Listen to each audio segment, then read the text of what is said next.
ಆತನನ್ನ ಕಂಡ್ರೆ ಜನರೆಲ್ಲ ಸೆಲ್ಫಿಗೆ ಮುಗಿ ಬೀಳ್ತಾರೆ. ಅವನನ್ನ ನೋಡಿದ್ರೆ ಎಂಥವರು ಶಾಕ್ ಆಗ್ತಾರೆ. ಅವರೇನು ಸೆಲೆಬ್ರಿಟಿ ಅಂದ್ಕೊಂಡ್ರ? ಅಲ್ಲ, ಕಷ್ಟದಲ್ಲಿರೋ ಕಾಮನ್ ಮ್ಯಾನ್.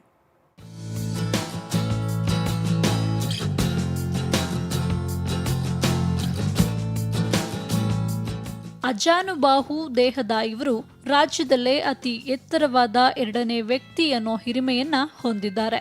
ಇವರ ಹೈಟ್ ಜನರನ್ನ ಸೆಳೆಯುತ್ತೆ.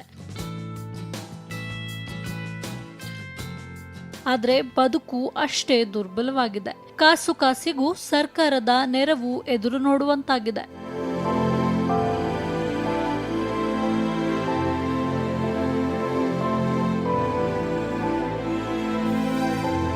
ಹೌದು, ಇವರ ಹೆಸರು ಮಾರುತಿ ಹನುಮಂತ ಅಂತ. ಗದಗ ಜಿಲ್ಲೆ ಔರಾದನ ಚಿಂತಾಕಿ ಗ್ರಾಮದವರು. 9 ಅಡಿ ಎತ್ತರದ ಹನುಮಂತ ಆರಂಭದಲ್ಲಿ ಸಣ್ಣ ಪುಟ್ಟ ಕೆಲಸಗಳನ್ನ ಮಾಡ್ಕೊಂಡಿದ್ರು. ಆದ್ರೀಗ ಕಾಲು ಬೇನೆಯಿಂದ 4 ಗೋಡೆಗಳ ಮಧ್ಯೆ ದಿನ ಕಳೆಯುವಂತಾಗಿದೆ. 3 ಹೊಟ್ಟೆಗಳನ್ನ ಸಾಕುವ ಹೊರೆಯು ಮಾರುತಿ ಮೇಲಿದೆ. ಚಿಕ್ಕ ಪುಟ್ಟ ಏನು ಕೆಲಸ ಮಾಡ್ತಿದ್ರು. ಇದು ಕಾಯಿಲೆ ಬಂದು ಒಂದು 15 ವರ್ಷ ಆಯ್ತು. ಅದಾದ್ಮೇಲೆ ಕೆಲಸ ಮಾಡ್ಲಿಕ್ಕೆ ಏನು ಮಾಡಕ್ಕೆ ಅವ್ರಿಗೆ ಆಗ್ತಿಲ್ಲ. ಮತ್ತೇನಂದ್ರೆ ಅವ್ರಿಗೆ ಮಚ್ಚಾಸನ ಬಂದು 1 ವರ್ಷ ಆಯಿತು. ತಿಂಗಳಿಗೆ ಬರ್ತದಲ್ಲ ಏನೋ PHP ಅಂತ ಹೇಳಿ. ಆದ್ಮೇಲೆ ಇವ್ರಿಗೂ ಒಂದು ಹೊಲ ಇಲ್ಲ. ಭಾಳ ಬಡ ಜನ ಅಷ್ಟೇ. ಜೀವನ ಮಾಡ್ಬೇಕಂದ್ರೆ ಯಾವುದೋ ಒಂದು ಸಂಸ್ಥೆ ಆಗಲಿ, ಒಂದು ಬೇರೆ ಯಾವುದಾದ್ರು ಬ್ಯಾಂಕ್ನಾಗಲಿ, ಸರ್ಕಾರ ಆಗಲಿ ಒಂದು ಸಹಾಯ ಮಾಡ್ಬೇಕಂತೇಳಿ.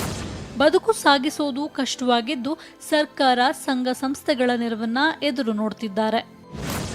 ತಹಸೀಲ್ದಾರ್ ಬಳಿ ನಾನೇ ಹೋಗಿದ್ದಾರೆ. 4,000 ಮಾಡಿದ್ದರು. ಅಲ್ಲಿಂದೀಗ ಮತ್ತೆ ಮಾಡ್ಕೊಳಕ್ ಹೋದ್ರು 1,000 ಮಾಡ್ಯಾರ. ಒಟ್ನಲ್ಲಿ ಎಲ್ಲರ ಮೆಚ್ಚುಗೆ ಗಳಿಸಿದ ಮಾರುತಿ ಹೆಸರಿಗೆ ತಕ್ಕಂತೆ ಅಜಾನುಬಾಹುವಾಗಿ ಬೆಳೆದಿದ್ದಾರೆ.